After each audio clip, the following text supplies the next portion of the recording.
여러분 안녕하십니까? 라디오 오늘 반은혜입니다. 언제부터 우리나라 치안이 이렇게 불안해진 걸까요? 흉기 난동 범죄가 잇따르는 가운데 대낮에 서울 관악산 둘레길에서 30대 남성이 여성을 때리고 성폭행한 사건이 벌어졌습니다. 어제 낮에 있었던 사건인데요.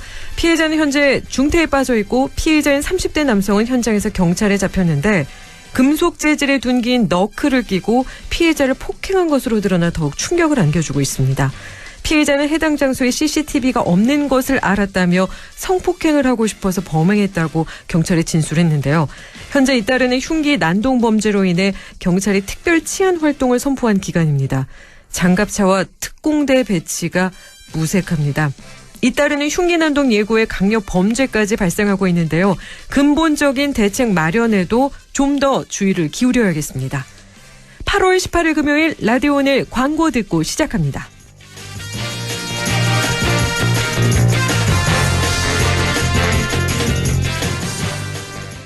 차도 그렇고 가전도 바꿀 때가 됐는데 좋은 방법이 없을까? 있습니다. 이 모든 혜택을 KG 모빌리티에서 토레스 탄생 1주년 기념 특별 한정 차량 구매 시 빔 프로젝터, 건조기, 식기세척기, 로봇 청소기 중 하나를 추가 증정. 그리고 선수율 없는 무이자 혜택도. 8월 토레스 구매의 최고의 기회. 지금 KG 모빌리티 전 시장에서. 파견 아닙니다. 우리 나이엔 재산 물려주는 게 걱정이죠. 이럴 땐 상속을 내 뜻대로. 하나은행 리빙 트러스트. 10년 이상의 신탁 노하우, 전문가의 맞춤 상속 설계. 원금 손실에 유의하시고 투자 전 설명을 청취하세요. 하나 리빙 트러스트를 검색해보세요. 한 번에 합격! 해커스로 가자! 해커스 공무원 합격! 해커스 공인중개사 합격! 해커스 세무회계도 합격! 한 번에 합격! 해커스 한 번에 합격! 해커스 8월 18일 금요일 라디오 오늘입니다. 일부 성공회대 최진봉 교수와 함께하는 시간이죠. 한 주간의 시사 이슈를 진단해봅니다. 최진봉의 시사 포커스 잠시 후에 만나보겠습니다. 2부 이슈 오늘에서는 무더위를 도서관에서 피해보는 건 어떨까요? 요사이 북캉스가 인기라는데요. 잠시 후 경북도서관 이상현 관장 연결해 자세한 이야기 들어보겠습니다. 이어서 과거의 정치사에서부터 현재의 정치 현안까지 지역의 눈으로 바라보는 천용길의 정치 TMI 뉴스민 천용길 편집장과 함께합니다. 라디오의 생방송 놓친 분들 유튜브로도 다시 들을 수 있습니다. 많은 애청 바랍니다.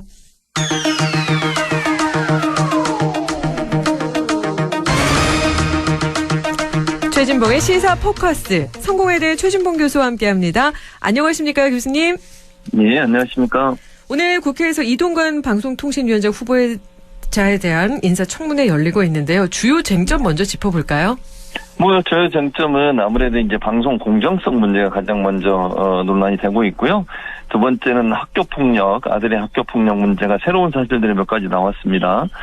예컨대 지금 이동관 후보자의 부인 되시는 분이 학교에 연락을 해서 지각이라고 돼 있는 것도 바꿔달라고 요청을 했다, 이런 얘기가 나왔고요. 그리고 이제 1학년 담임, 그러니까 이동관 후보자의 아들의 1학년 때 담임을 했던 선생님의 이제 언론 인터뷰가 있었는데 그 인터뷰 내용을 보면 아들과 그다음에 폭행을 당했던 그 당시 피해자와 합의를 하고 그리고 또다시 폭행이 이루어졌다, 이런 진술이 있었고요. 그리고 이제 공정성 문제도 예전에 계속 논란이 됐던, 그래서 예를 들면 방송사나 언론사의 간부들이나 사장에게 전화를 해서 VIP가 격려 전화를 했다. 이게 대변인실에 이제 그 보고 내용으로 그런 내용들이 문서로 남아 있거든요. 네. 이와 관련한 질의에 대해서도 이동관 후보자는 그건 통상적인 업무다 그랬는데, 이거는 저는 언론학자로서 봤을 때 저널리즘과 언론의 기본적인 공정성을 훼손하는 행동이라는 생각이 들고요. 또 하나 이제 이동관 후보자 같은 경우에 이제 아내 되시는 분이 청탁을 받았다, 이런 얘기가 있었습니다. 네. 그런데 그 청탁 내용이 바로 돈을 돌려줬다, 이렇게 원래 이제 이동관 후보자가 해명을 했는데, 당사자의 언론 인터뷰를 보면 시차가 좀 있었던 것 같아요. 좀 시간이 지난 뒤에 돌려줬다, 이런 얘기가 나오고 있어서 그런 얘기들이 주로 논란이 됐었습니다. 네. 그러면 아들의 학교 폭력 무마 의혹에 대해서 지금 어떻게 대응하고 있을까요? 지금 현재로서는 사실은 이제 본인은 그 인터뷰나 이런 내용들을 이게 뭐랄까 익명성 뒤에 숨어서 얘기하는 부분을 100% 믿을 수 없고 그 다음에 화해를 했다라고 이 부분을 주로 강조를 하는 것 같아요. 근데 지금 아까도 말씀드렸지만 1학년 때 담임했던 선생님의 말씀이 이제 그분도 증언을 했고 언론에서 본인이 1학년 때 담임했다고까지 얘기했어요. 그럼 누군지가 특정이 되는 거 아니겠어요? 그렇죠. 이름은 나오지 않았지만 그럼 그 정도로 본인의 어떤 이름이나 아니면 신분까지 밝히면서 인터뷰를 한 사람이 거짓말했을 가능성이 낮기 때문에 화해가 이루어진 뒤에도 또다시 폭행이 이루어졌다고 하니까 이거는 그럼 진정한 화해냐 그렇게 볼 수 있을 것 같고 화해를 했다는 학생은 1명이거든요. 근데 피해자는 총 4명입니다. 네. 지금. 지난번 진술서를 보면 그러면 3명에 대해서는 아직 화해나 이런 조치가 없었던 것 같은데 그런 부분에 대한 논란이 좀 있는 것 같고 또 하나는 이사장에게 직접 이동관 후보자가 전화해서 압력을 가했다 하는 얘기 그리고 아까 말씀드린 것처럼 후보자의 부인 되시는 분이 학교에 전화해서 그 지각 처리된 것도 지워달라 이렇게 요청을 했다고 하면 요즘 그렇지 않은 교권 침해 문제가 엄청나게 좀 논란이 되고 있지 않습니까? 서희초 선생님 안타까운 선택 이후에 그래서 그런 부분들이 쟁점으로 떠오르고 있는데 명확한 해명보다는 본인은 몰랐다거나 아니면 화해를 했다 이런 말로 지금 얘기를 계속 반복적으로 하고 있어서 이제 국민들을 향한 설득력은 상당히 좀 떨어지는 상태다 이렇게 볼 수 있을 것 같습니다. 네, 몰랐다, 화해했다로만 지금 말하고 있다라고 얘기를 해주셨는데요. 그 이 후보자의 건강보험 무임승차도 문제가 되고 있잖아요. 네, 그렇습니다. 왜냐하면 건강보험 같은 경우에는 수입이 3,000만 원에서 3,500만 원 1년 동안 이상이 되면 건강보험을 납부를 해야 되거든요. 근데 지금 이동관 후보자는 자녀의 피부양자로 등록이 돼 있던 걸로 알려지고 있습니다. 그 말은 결국 본인이 이제 수입이 전혀 없는 것으로 나왔을 텐데 그렇지 않으면 불법적으로 했다 이렇게 볼 수밖에 없을 것 같아요. 결국 본인이 건강보험 납부를 피하기 위해서 자녀의 피부양자로 등록이 돼 있었다라고 하는 게 야당의 지금 의혹 주장이고요. 그 부분에 대해서도 이제 해명이 필요한 상황이다 이렇게 말씀을 드릴 수 있고, 그러니까 사실은 이제 건강보험 관련된 법안이 바뀌면서 3,000만 원, 3,500만 원 이상 수입이 있으면 반드시 건강보험료를 납부를 해야 되거든요. 피부양자로 등록할 수 없고. 근데 이제 본인이 잘 아시는 것처럼 지난 몇 년 동안 재산이 거의 한 3배 정도 증가한 것 같아요. 그런 상황으로 봤을 때 과연 그러면 수입이 전혀 없었을까? 그런 부분에 대한 의혹이 남아서 건강보험의 납부를 회피하기 위해서 자녀의 피부양자로 이름을 올린 게 아닌가 이런 논란들이 지금 계속 나오고 있는 상황입니다. 네. 그리고 이 언론계를 사찰하고 공영방송사 경영진 교체를 주도했다라는 기록도 확인되고 있는데 이 부분도 한번 얘기해 주실 수 있을까요? 예.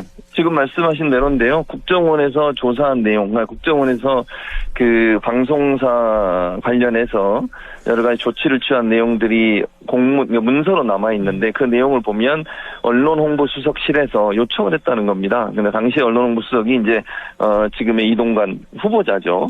그 후보자가 예를 들면 좌파 진보 진영의 사장들을 교체하는 것, 그리고 진보 진영의 출연자들이나 그 방송 진행자들을 교체하는 것, 이런 것들을 요청했다는 것이고요. 그리고 전방위적으로 이제 정권의 비판적인, 당시 MB 정권 이명박 정부의 비판적인 입장을 내는 언론사에 대해서 일정 부분 관리가 필요하다, 이런 내용들이 포함이 돼 있습니다. 그리고 명단이나 이런 부분도 작성이 됐기 때문에 이거는 이제 방송에 직접적으로 권력기관이 개입했다 또는 압력을 가했다 이렇게 볼 수 있는 정황이잖아요.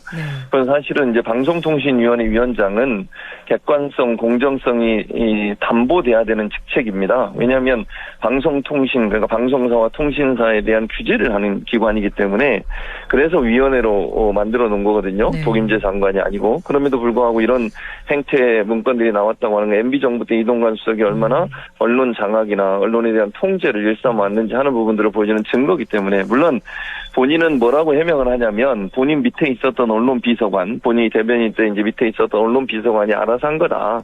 본인은 몰랐다. 이렇게 얘기를 하고 있는데 그게 과연 믿을 수 있는 얘기인가? 그러면 언론 비서관이라는 사람이 상관에게 보고도 안 하고 그런 요청을 국정원에 하고 국정원에서 받아오고, 이게 말이 안 되는 것이고, 또 하나는 이제 윤석열 대통령이 검찰에 있을 때 검찰에서 조사한 내용도 밝혀졌는데 그 내용도 이런 비슷한 내용이에요. 언론사에 압박을 가하고 언론사에 좌파 또는 진보 진영에 있는 사람들에 대해서 관리가 필요하다, 이런 내용의 언론 어떤 억압, 탄압 이런 게 있었다라고 검찰의 수사 보고서가 있거든요.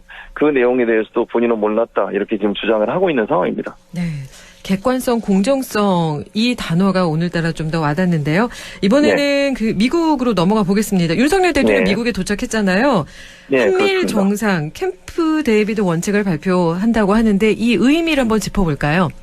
일단 그 한미일 정상회담은 뭐 긍정적인 면이 있냐 부정적인 면이 있냐 여러 가지 관점이 있을 것 같아요. 근데 네. 다만 한미일이 군사 협력을 좀 더 강화하고 안보 협의체로서의 역할을 좀 강화하는 것 같아요.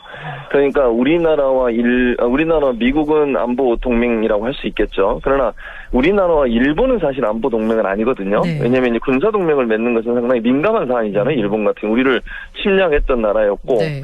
또 독도 문제나 영유권 문제 때문에 계속 갈등이 있는 그런 상태이기 때문에 그래서 이제 한미일 동맹으로 이제 가려고 하는 것 같아요. 그래서 미국은 사실은 일본과 한국이 좀 그 관계가 잘 되길 바라는 것 같고 그런 부분들을 우리나라의 윤석열 대통령이 좀 압박을 하는 것으로 저는 이해를 하고요. 네. 그런 점에서 보다 한미일이 함께 모여서 한미일 군사 동맹을 좀 공고해야 된다. 거기에는 이제 큰 그림에서 보면 미국 입장에서는 북중러라고 하는 북한, 중국, 러시아라고 하는 그 어떤 삼각 동맹 에 대응하고 또 인도 태평양 지역에서 아시아 태평양 지역에서 미국의 패권을 좀 더 강화하려는 의도가 있다고 보여져요. 근데 그거를 한국과 일본이 갈등이 있으면 상당히 그걸 이루기가 어려워지거든요. 네. 그래서 그런 부분들을 해소하기 위해서 미국이 나선 것으로 보여지고 저는 뭐 개인적으로 동의하지 않지만 윤석열 대통령의 행보를 보면 일본과의 관계 개선을 위해서 엄청나게 지금 여러 가지 활동을 하지 않습니까? 네. 오염수 방류 문제도 그렇고 여러 가지 일본과 뭐 강제징용 문제도 그렇고 이런 문제들을 봤을 때 한국도 어느 정도 거기에 동조하는 것 같고 중국이 지금 반발을 하고 있는 상황이고요. 네. 한마디로 얘기하면 이런 것 같습니다. 그 나토라고 하는 게 북대서양 조약기구라고 해서 유럽에 있는 친미적인 성향의 나라들의 동맹체라고 하면 아시아 태평양 지역에서는 한미일이 삼국이 아시아의 나토 정도의 동맹을 만들려고 하는 의도 이런 부분이 미국이 우리와 일본을 초청해서 정상회담을 갖는 이유가 아니겠나 이런 생각이 듭니다. 네, 아시아의 동맹을 만들려는 의도다라고 말씀을 해주셨는데요. 좀 전에 중국이 불만을 표출한다고 하셨는데 신냉전 구도를 만든다 이런 비판이 나오고 있죠. 그렇죠. 예. 그런 비판이 나올 수밖에 없죠. 아까 말씀드린 것처럼 이게 예전에 공산주의 민주주의 대결이 있을 때 중국, 러시아, 북한이 이제 공산주의 진영의 동맹을 맺었고 우리가 한미일 이렇게 동맹을 맺었었는데 그게 이제 깨진 거거든요, 사실은. 그러니까 이제는 실리 외교고 경제 외교가 주가 돼야 되는데 다시 옛날에 이데올로기적 성향의 외교로 회귀하는 거 아니냐 이런 이제 논란이 있고 의혹이 있고 걱정이 있는 거죠. 왜냐하면 지금은 사실은 모든 나라들이 자국의 이익을 위해서 뜁니다. 뭐 경제도 마찬가지고요. 무슨 이념, 뭐 공산주의, 뭐 민주주의 이걸 떠나서 자국의 이익이 된다면 어느 나라와도 교류하고 어느 나라와도 소통하고 이런 게 이제 지금 현재 상황의 국제 정세거든요. 네. 근데 이렇게 되면 한미일이 공조를 하게 되면 이제 중국 입장에서는 당연히 북한과 러시아와 동맹을 맺을 가능성이 높아졌어요. 특히 지금 중국이 가장 걱정하는 것 중에 하나가 사드 문제입니다. 예전에 사드 문제가 좀 있었는데 우리나라에 사드가 배치가 돼 있고요. 일본도 사드가 2개가 배치가 돼 있어요. 네. 그러면 일본과 우리나라의 사드를 가동을 하게 되면 중국의 미사일 그 공격에 대한 방어 체제 구축이 되고 그 부분을 중국은 상당히 민감하게 보고 있고요. 첫 번째로. 두 번째는 대만 문제입니다. 대만 문제 힘에 의한 어떤 균형의 변화를 단호히 거부하겠다. 이게 지금 한미일의 입장이거든요. 그렇게 되면 중국이 하나의 중국을 맺히면서 대만은 중국의 영토다라고 주장하고 있기 때문에 만약 거기서 분쟁이 일어났을 때 우리는 과연 어떻게 해야 되냐 이런 문제가 발생하게 되는 거죠. 이 두 가지 문제 때문에 중국은 민감하게 반응할 수밖에 없고 강력하게 여러 가지 이제 제재를 가할 가능성. 그렇게 되면 우리의 경제가 영향을 받을 수 있기 때문에 그 문제는 상당히 민감한 문제가 될 수 있을 거라고 생각합니다. 네. 한일의 준동맹화도 쟁점인데요. 이 자위대가 한반도에 들어오면 어떻게 하지? 이렇게 얘기하시는 분들도 염려하시는 분들도 있거든요. 그렇죠. 그러니까 저는 동맹으로 가면 안 된다고 생각해요. 네. 군사동맹이라고 하는 것은 전쟁이 일어나면 자동으로 개입을 하는 거예요. 우리가 미국과 한미 동맹, 군사동맹을 맺고 있지 않습니까? 네. 한 번의 전쟁이 발생하면 바로 미군이 개입을 하는 거거든요. 근데 한국과 일본이 군사동맹을 맺게 되면 우리가 전쟁이 일어나면 일본 군대, 자위대가 우리나라에 들어오게 되는 거예요. 지금 아시는 것처럼 어느 상계의 신문이었나요? 제가 지금 명확한지 모르겠는데 그 신문사의 전문가 같은 칼럼을 보면 독도를 자기 땅이라고 주장해야 된다. 윤석열 정부 때 이거 해결하고 넘어가야 된다. 이렇게 주장까지 하는 일본의 극우 세력들이 있어요. 네. 그리고 독도 연안에서 지금 군사훈련 이루어지고 있는데 그럼 자위대도 지금 군대들이 오고 있거든요 거기에. 네. 근데 본인들은 독도는 자기 땅이라고 주장을 하고 있어요. 이게 과연 말이 되느냐. 그러니까 군사동맹을 가는 건 저는 하면 안 된다고 봅니다. 그러니까, 이제 한미일이라고 하는 것이 협력은 하되, 한미 동맹처럼 한일 동맹이 이루어지는 것은 우리 국가의 안보에도 상당히 위협이 될 수 있다. 네. 그런 점을 좀 윤석열 대통령이 잘 생각해야 된다. 저는 그렇게 보고요. 미국이 압박이 있더라도 일본과 한국이 동맹관계, 군사동맹관계까지 가는 것은 당연히 하면 안 된다. 그것은 상당히 우리 영토나 우리 국민의 정서에도 그렇고 상당히 좀 부정적인 영향을 미칠 요소가 있다고 생각합니다. 네, 경계해야 될 점까지 얘기해 주셨는데 그렇다면 우리가 이번 회의에서 정상회의에서 무엇을 얻어내면 좋을까요? 저는 네. 저는 이렇게 생각해요. 그러니까 한미일이라고 하는 나라들이 협력하는 것을 저는 필요하다고 생각합니다. 네. 근데 그것이 명확하게 한미일의 어떤 각자의 이익에 부합하는데 하는 점만을 해야 돼요. 제가 왜 이런 말씀을 드리는 거냐면 잘 아시는 미국도 지금 일본해라고 표기하는 거를 계속 강요하고 있습니다. 네. 강요라는 표현보다 계속 유지하고 있습니다. 강요라는 표현은 아니고요. 유지를 하고 있어요.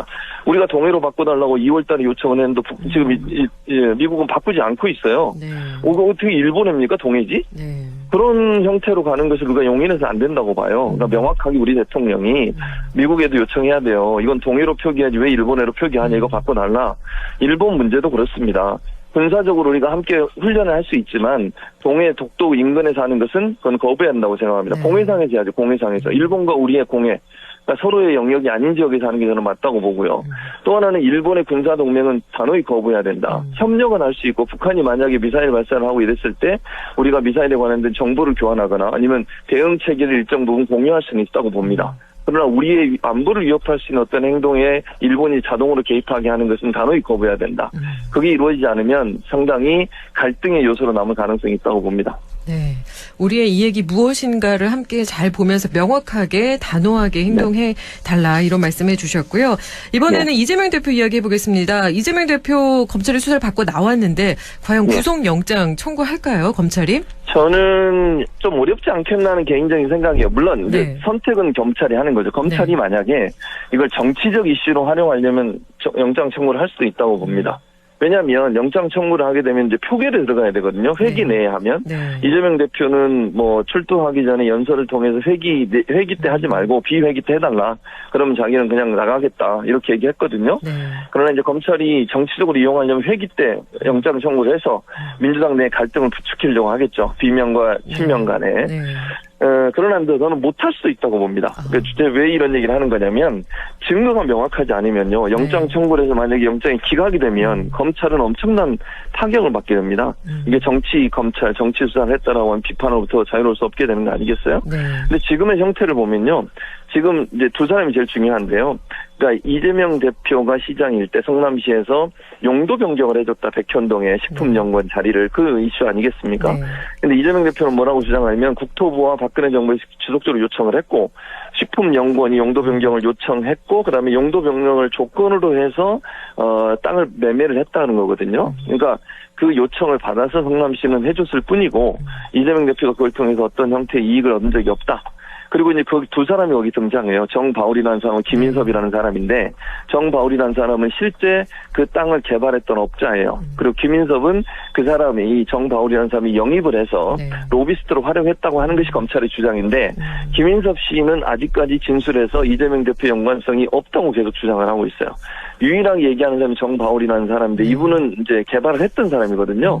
근데 그 사람도 뭐라고 얘기하냐면 명확하게 이재명이라고 얘기를 들은 게 아니고 김인섭이라는 사람을 영입해서 그 사람이 중간에서 역할을 했는데 김인섭이 200억을 조성해달라 했고 그중에 반은 두 사람 것이다 이렇게 얘기했는데 자기가 생각할 때 두 사람은 이재명과 정진상일 거다 이렇게 얘기를 하는 거예요.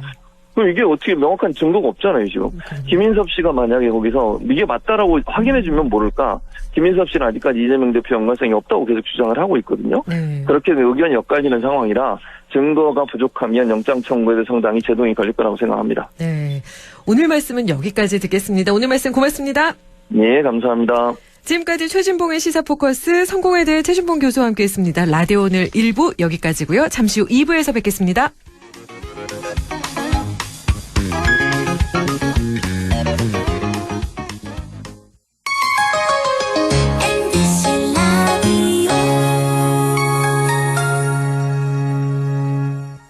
나에게 딱 맞는 대학, 나에게 꼭 맞춘 대학.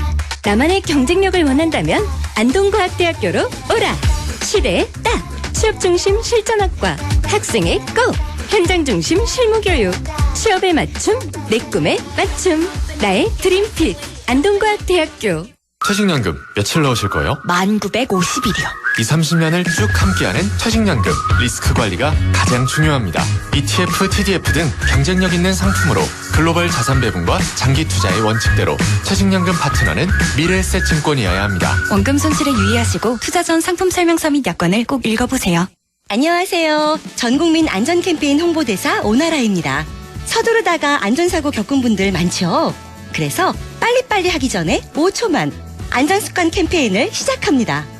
에스컬레이터로 뛰어들기 전에 5초만. 멈춘 후에 손잡이 꼭 잡고 타기. 슬금슬금 우회전하기 전에 5초만. 확실히 멈추고 주의 살피기. 이륜차 타기 전에 5초만. 헬멧 확인하고 출발하기.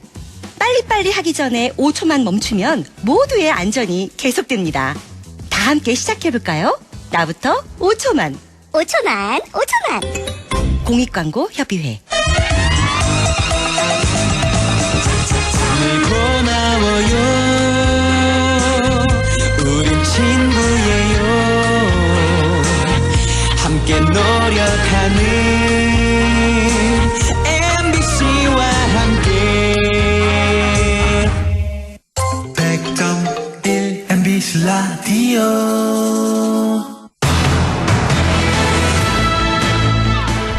라디오 오늘 2부 순서 이슈 오늘입니다. 무더위도 피하고 마음의 양식까지 쌓는다면 이렇게 좋은 휴가가 또 있을까요? 요사이 도청 신도시 경북도서관이 북캉스 명소로 인기라는데요. 경북도서관 이상현 관장 연결해 자세한 이야기 들어보겠습니다. 안녕하십니까, 관장님? 예, 안녕하십니까. 경북도서관 경북 도청 신도시에 자리하고 있는데요. 2019년에 문을 열었죠. 경북도서관 소개 부탁드리겠습니다. 네네. 저희들 경북도서관은, 예천군 호명면 도청 신도시에 지하 1층과 지하 4층, 연면적 한 2,500평 정도로 18년도에 건물을 준공해서 19년 11월에 개관했습니다. 현재 저희들 장서는 한 20여만 건을 지금 장서를 보유하고 있으며, 앞으로도 계속 장서량을 늘려가고 있습니다. 경북도서관은 우리 경상북도의 대표 도서관으로서 도내 22개 시군과 더불어 도서관 시책 그리고 다양한 서비스를 지원하고 있습니다. 참고로 우리 도서관에는 각종 자료실과 열람실은 물론이고 어린이 도서관 그리고 북카페 그리고 또 복합문화예술 공간으로 강당, 기획 전시실, 문화교실 등을 갖추고 있습니다. 아울러서 저희들 도서관 본관과는 별도로 저희들 도청 안민관 1층의 현관 로비에 저희들이 이제 열린 도서관 K창을 운영하고 있습니다. 네. 평소에 지사님이 강조하시던 연구하고 공부하는 도청 구현을 위해서 저희들 열린 도서관을 설치 운영을 하고 있습니다. 네. 저희들 도청 방문객과 우리 직원들이 쉽게 책을 접하고 함께 어울릴 수 있는 만남의 장으로 활용하고 있으니 우리 지역민들께서도 한 번씩 방문을 해주셔서 한번 보시면은 참 좋을 것 같습니다. 네. 여름철 무더위를 피해서 우리 도서관을 찾으시는 분들이 많다고 들었는데요. 어떤가요? 정말 실제로 많이들 찾아오실까요? 네, 저 원래 상반기에는 한 매일 한 750명 정도가 저희들을 도서관을 방문했습니다. 네.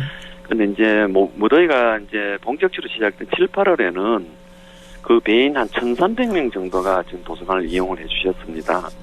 예, 어린 애기부터 이제 어르신까지 다양한 연령대에서 책도 읽고 차 한 잔의 여유를 위해서 휴식의 공간으로 찾아주시는 것 같습니다. 네. 사실 저도 안동에 있지만요. 경북 도서관까지 일부러 가기도 하거든요. 마치 이렇게 카페에 온 듯한 그런 느낌도 드는데 북캉스라고 우리가 하잖아요. 마음의 양식도 쌓고 더위도 피하고 정말 좋은 곳이 도서관이구나라는 걸 느꼈는데 가족 단위 방문객도 많을 것 같거든요. 도서관에 오시는 분들이 주로 어떤 책을 읽으시는지도 혹시 파악이 되실까요? 네. 말씀하신 것처럼 최근에는 이제 여름 방학이고 하니까 가족 단위 이용자가 엄청 많아졌습니다. 근데 이제 가족 단위로 오시다 보니까 이제 어린이는 주로 이제 그림책, 학습 만화 같은 이제 흥미롭게 읽을 수 있는 책을 많이 찾는 것 같고요.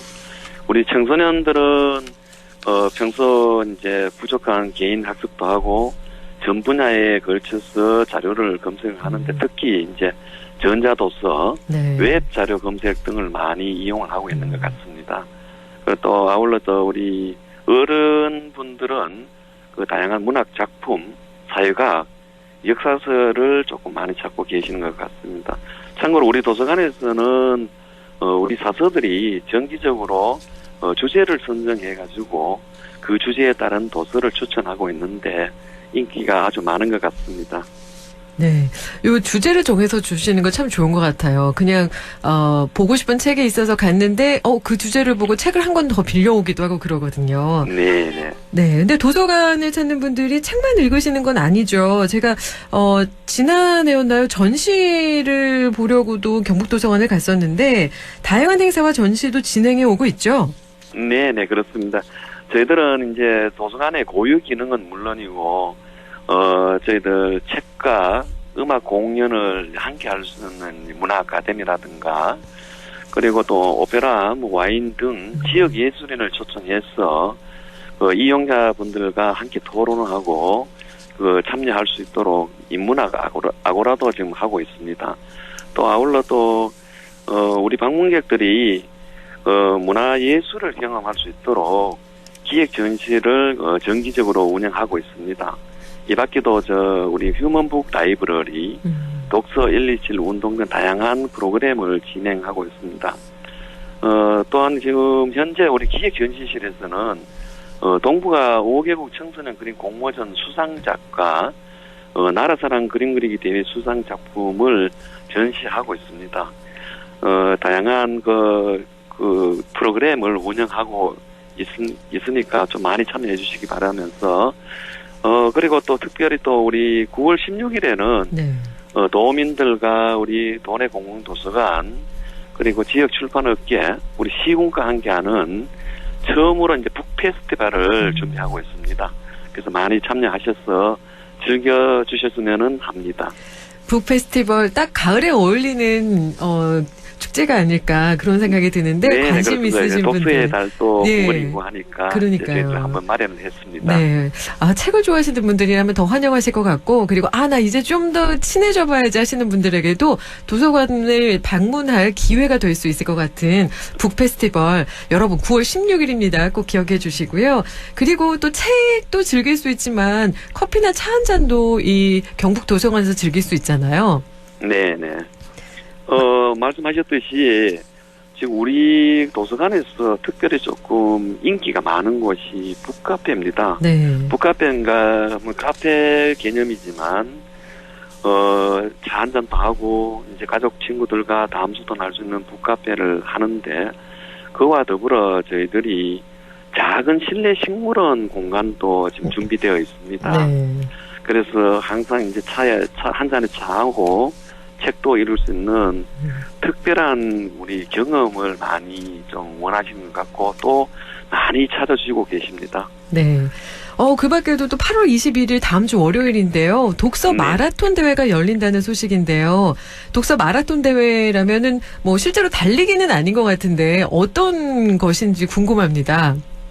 네, 그렇습니다. 독서 마라톤 대회는 저희들이 이제 독서 이제 한 페이지를 이제 마라톤 1m로 환산해가지고 삼천 쪽을 읽으면은 마라톤 3km를 완주하게 되는 대회입니다. 이거는 독서를 좀 마라톤을 접목을 해서 매일매일 독서를 습관화하자는 독서 운동의 일환으로 시작을 했고요.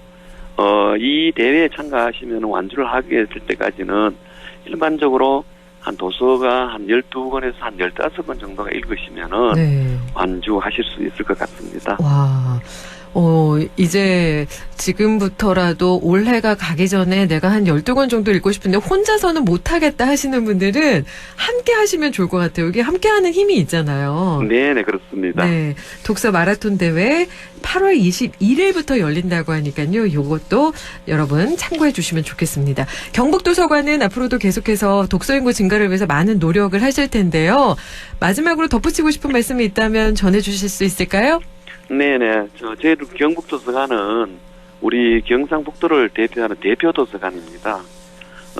도민들에게 보다 많은 그 도서관 서비스를 제공할 수 있도록 다양한 정책 사업도 발굴하고, 도민들의 독서 문화 학력 기회 확대와 다양한 문화예술 프로그램을 구성 제공함으로써, 앞으로 이제 복합 문화예술 공간으로 발전시켜 나갈 계획입니다. 우리 경북도서관과 도청에 마련된 K창을 사랑해 주시고 많이 좀 찾아주셨으면 고맙겠습니다. 네. AI 시대가 오면서 책이 더 소중해지고 중요해지는 시대인데요. 경북도서관 많이 사랑해 주시기 바랍니다. 오늘 말씀 고맙습니다, 관장님. 네, 감사합니다. 지금까지 경북도서관 이상현 관장 연결해 함께 이야기 나눴습니다. 라디오 오늘에서는 청취자 여러분의 참여를 기다리고 있습니다. 우리 지역에서 발생한 사건 사고 소식이나 함께 토론하고 싶은 내용을 안동 MBC 홈페이지 라디오 오늘 게시판에 올려주시기 바랍니다. 전화와 문자 참여도 하실 수 있습니다. 전화는 851국에 7191번, 문자는 샵 0913번으로 보내주시면 됩니다. 문자는 단문 50원, 장문 100원의 정보 이용료가 있습니다. 여러분의 많은 참여 바랍니다.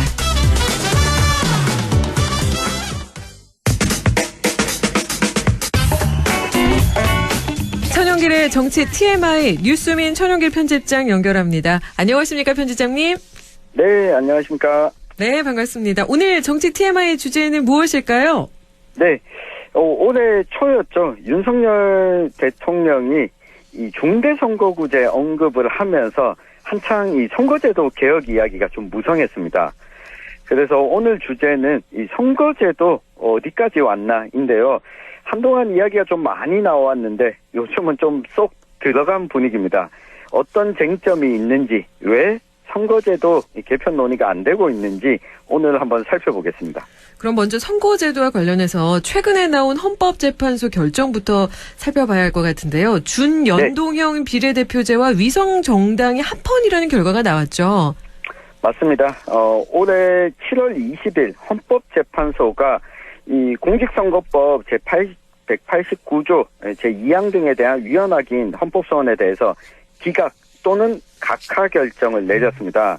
이 살펴보면 각하 결정이 나온 부분은 이미 국회의원 선거제도와 관련해서 국회의원 선거가 끝났고 이 효력이 실효가 없다면서 이 부분에 대해서는 이 각하 결정을 내렸고요. 소위 준연동형 비례대표제, 이 부분에 대해서는 이게 헌법상 직접선거 원칙이나 평등선거 원칙에 위반돼서 이 선거권과 피선거권을 침해한다라고 하는 이 주장이 있었는데 이를 기본권 침해가 아니라고 판단을 한 겁니다.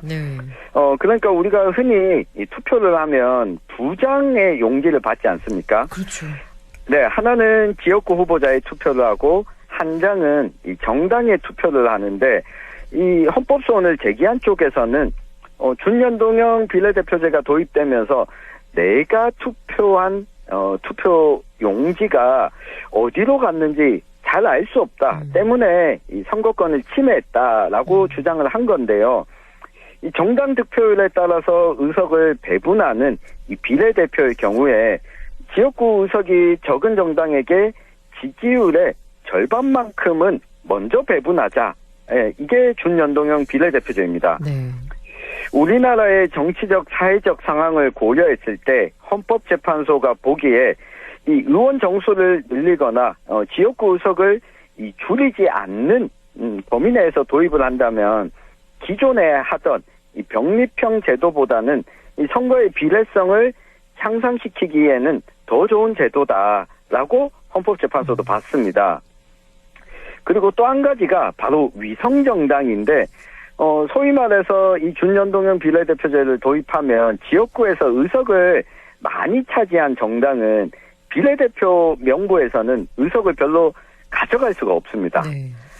때문에 당시 미래통합당 그리고 더불어민주당, 그러니까 지금으로는 국민의힘과 더불어민주당이 비례대표 후보는 한 명도 내지 않고 사실상 그 전에 같은 당이었던 이 당원들이 새로 당을 만든 이 위성정당에 대해서 헌법재판소가 제도가 아니라 선거 전략 차원이었다라고 보면서 위헌으로는 보지 않았습니다. 다만 이 지역구 선거에서 정당 득표율보다 더 많은 의석을 확보할 수 있는 정당이 비례대표 선거에만 참여하는 것은 좀 문제는 있다, 이런 지적을 했지만 이 부분은 이 국회가 좀 입법을 통해서 방지해야 되는 것이지 헌법에는 어긋나지 않는다고 본 겁니다. 그렇다면 위성정당이 또 나올 수 있게 되는 걸까요? 어떻게 그렇습니다. 네. 현재 제도로는 내년 총선이죠. 내년 4월에 치러지는 국회의원 선거에서도 위성정당이 나올 수 있는 가능성은 여전히 남아 있습니다. 네. 다만 헌법재판소에서는 위성정당으로 인한 문제점도 지적을 하고 있는데요. 위성정당이 나타나서 선거 비례성이 오히려 약화된 점, 그리고 양당 체제가 심화된 점을 헌법재판소도 이 판결문을 통해서 남겨놓고 있고요. 이 추가적인 이 국회의 입법적 조치가 필요하다라고 또 이야기를 하고 있습니다. 때문에 국회에서도 이 위성정당을 막기 위한 여러 가지 법안들이 나왔는데요. 더불어민주당 쪽에서는 지역구 후보자를 추천한 정당의 기호와 명칭을 정당 명부 비례대표 투표용지에도 의무적으로 표시하도록 하는 위성정당 방지법을 발의했습니다. 네. 그리고 또 하나의 법안은 지역구 의석수의 50% 이상 후보자를 내는 경우에 이 정당은 비례대표 의석수의 50% 이상 후보를 무조건 내도록 의무화하는 법안도 발의가 됐거든요. 네. 그러니까 이 지역구 의석이 253곳이 있는데 120곳 정도를 지역구 후보자를 내는 정당은 무조건 비례대표 후보도 내야 된다라고 하는 겁니다. 이 경우에 우리 국민의힘이나 더불어민주당의 경우에 만약 이 법안이 통과가 되면 이 비례대표 후보를 안 낼 수 없는 내용을 담고 있고요. 이 반면에 지금 국민의힘 쪽에서는 연동형 비례대표제 방식 자체를 기존처럼 지역구 의석과 관계없이 비례대표 의원 배분은 비례대표에서 득표한 득표율만 가지고 하는 것을 위성정당 이 방지책으로 제시하고 있습니다. 양당이 지금 충돌하고 있지 않습니까? 네. 때문에 위성정당 방지법 또한 현재까지 국회에 발의가 되고도 지금 통과 여부는 또 불투명한 상황입니다. 이렇게 지지부진한 상황이라면 이번 선거 네. 전까지 이렇게 해서 선거법 개정이 이루어지지 않고 그러면은 네. 지난번 총선과 같이 치러지게 되는 걸까요? 이게 그렇지가 않은데요. 네. 여야가 만약 아무 합의도 하지 않으면 이번에는 준연동형 비례대표제가 오히려 확대 적용됩니다. 확대 적용돼요? 네. 지난 총선에서는 비례대표 47석 가운데 준연동형 비례제를 적용한 국회의원 의석수는 33개만 한정했습니다. 네. 그런데 이번에는 47석 전체를 준연동형으로 적용하기로 했습니다. 만약 지난 총선 결과에 따라서 그대로 대입을 해보면 이 비례대표를 이 배분받는 데 있어서 차이가 나는데 상대적으로 좀 적은 의석을 배분받았던 이 정의당이 한두 석 정도의 의석을 더 가져가게 되는 이 제도입니다. 이 지역구에서 정당 득표율만큼의 의석을 채우지 못했을 때 그만큼의 의석을 채워주는 제도가 30석이었다면 이게 47석으로 더 늘어나게 되는 겁니다. 때문에 여당, 특히 아까 준연동형 비례대표제 자체를 폐지하자고 했던 이 국민의힘 입장에서는 좀 받아들일 수 없는 이 내용이다 보니까 어찌됐건 간에 선거법이 바뀔 수밖에 없는 상황인 것으로 해석이 됩니다. 상황은 바뀔 수밖에 없는 건데 지금 선거제도 공론화가 조용하잖아요. 네. 그동안 여야의 논의는 어떻게 되는 거죠, 그러면 지금? 네. 지난 5월에는 국회 차원에서 이 선거제도 공론화위원회, 그러니까 뭐 시민 500명을 모아놓고 수기를 하기 전에 원하는 선거제도의 방향 조사를 했었고 한 2주 정도 전문가들의 이 강의나 설명 그리고 공부를 한 이후에 여론조사를 해봤더니 이 비례대표제를 확대하는 것에 대해서는 좀 긍정적인 의견이 늘어났습니다. 다만 이 지역구 의석을 줄이는 것에 대해서는 부정적인 쪽으로 나왔는데요. 이때 5월에 공론화위원회를 한 이후에는 잠잠했습니다. 그러던 것이 최근이었습니다. 이 8월 8일에 더불어민주당이 지역구를 240석으로 줄이고 권역별 연동형 비례대표제로 60석을 뽑는 안을 선거제도의 협상안으로 확정했다라고 하는 보도가 나왔습니다. 하지만 이걸 또 당론으로는 정하지 않았거든요. 때문에 민주당에서도 이 다른 안도 나오고 있는데요. 협상 상황에 따라서 지역구를 아예 225석으로 줄이고 75석의 병립형 비례대표제를 도입하자라고 하는 안도 나왔습니다. 75명의 비례대표 가운데 30명은 권역별로 뽑자라고 하는 안인데요. 민주당에서는 뭐 두 가지 정도 안이 나왔는데 오히려 국민의힘 쪽에서는 비례대표를 줄여서 전체 의원 정수를 10% 정도 줄이자라고 하는 안을 내놓고 있고 이 이후에는 어떤 안도 지금 내놓고 있지 않는 상황이 지속되고 있습니다. 그러니까 바뀌어야 된다는 거는 알겠지만 아직은 어떤 안도 제대로 이게 이거다 하는 건 없는 거네요. 네, 이게 선거제도의 경우에는 여야 원내 교섭단체 정당이 함께 합의를 해서 처리해야만 하는 내용이다 보니까 어느 한쪽 당이 안을 내놔도 반대편 당에서 반대를 하면 처리가 어려운 상황입니다. 네. 그럼 민주당은 권역별 비례대표 쪽에 무게를 두고 있는 건데요. 만약에 이렇게 한다면 어떤 변화가 있을까요? 네, 만약 권역별 비례대표제를 도입하면 기존의 전국 단위 비례대표 배분 방식보다 소수 정당은 좀 불리하게 작용합니다. 이 반면에 우리 경북 지역 같은 경우에는 13명의 지역구 국회의원이 있는데 사실 모두 한 정당 소속입니다. 이 국민의힘 소속 국회의원이 13명인데 더불어민주당의 지지율도 비례대표 득표율은 경북에서도 한 20% 정도가 나오거든요. 만약 권역별 비례대표 제도를 도입하면 이 더불어민주당의 경우에도 경북 권역 또는 뭐 대구 경북 권역에 이 비례대표 후보자를 공천하게 되고 이 기존에 받았던 득표율 기준대로라면 적어도 한 석, 많게는 한 2석 정도의 국회의원도 배출이 가능해집니다. 그럼 좀 변화가 있겠네요. 네, 경북 지역에서는 이런 변화가 있고 또 반대편에서 보면 전라남도와 뭐 호남 지역이죠. 호남 지역의 경우에는 이 국민의힘 국회의원 수가 없습니다. 근데 이 지역에서는 또 국민의힘도 권역별 비례대표 후보를 공천하게 되고 호남 지역의 국민의힘 국회의원이 또 나올 수도 있거든요. 다만 이렇게 하려면 한계점이 분명히 있습니다.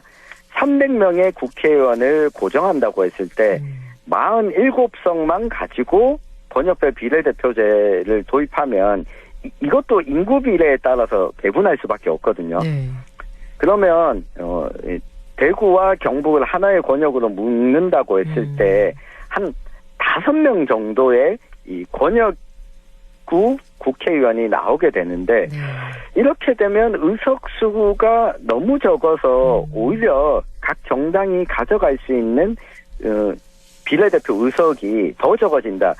그러니까 경북에서 5명을 뽑으면 적어도 20% 정도를 득표한 정당만 비례대표 의석을 가지고 갈 수 있다 보니까 소수 정당에서는 또 반발하고 있는 상황이라서 의석수를 늘리지 않으면 이 권역별 비례대표 제도가 과연 도입될 수 있을까라고 하는 한계점도 좀 남기고 있습니다. 네, 이런 한계점 안에서 그러면 선거제도 개정이 어느 시점에 이루어질 것으로 보이는지 짧게 답변 부탁드리겠습니다. 네, 9월 정기국회가 시작되면 12월까지는 사실 이 국정감사도 있고 내년도 예산심사도 있습니다. 네. 국정감사에서 뭐 최수근 상병 사망 사건이나 후쿠시마 오염수 방류 등 여야가 충돌하는 현안이 많거든요. 하지만 한 가지 확실한 것은 선거법 개정은 반드시 이뤄질 수밖에 없을 거라는 겁니다. 이 여야 모두 서로에게 책임을 좀 떠넘길 방법을 찾고 있을 텐데 우리 경북 북부 지역은 선거법 개정 방향에 따라서 선거구 획정 문제, 3곳 또는 4곳이 하나의 선거구로 묶이는 이 선거구 획정에서도 영향을 받을 수밖에 없기 때문에 선거를 준비하시는 분들, 그리고 유권자분들도 좀 답답할 수밖에 없는 상황이 지속될 것으로 보이는데 한 내년도 2월쯤에 가서야 선거제도 개정이 가능하지 않을까 조심스럽게 좀 예상해 봅니다. 네, 오늘 말씀 여기까지 듣겠습니다. 고맙습니다. 감사합니다. 지금까지 천용길의 정치 TMI 뉴스민 천용길 편집장과 함께 이야기 나눴습니다.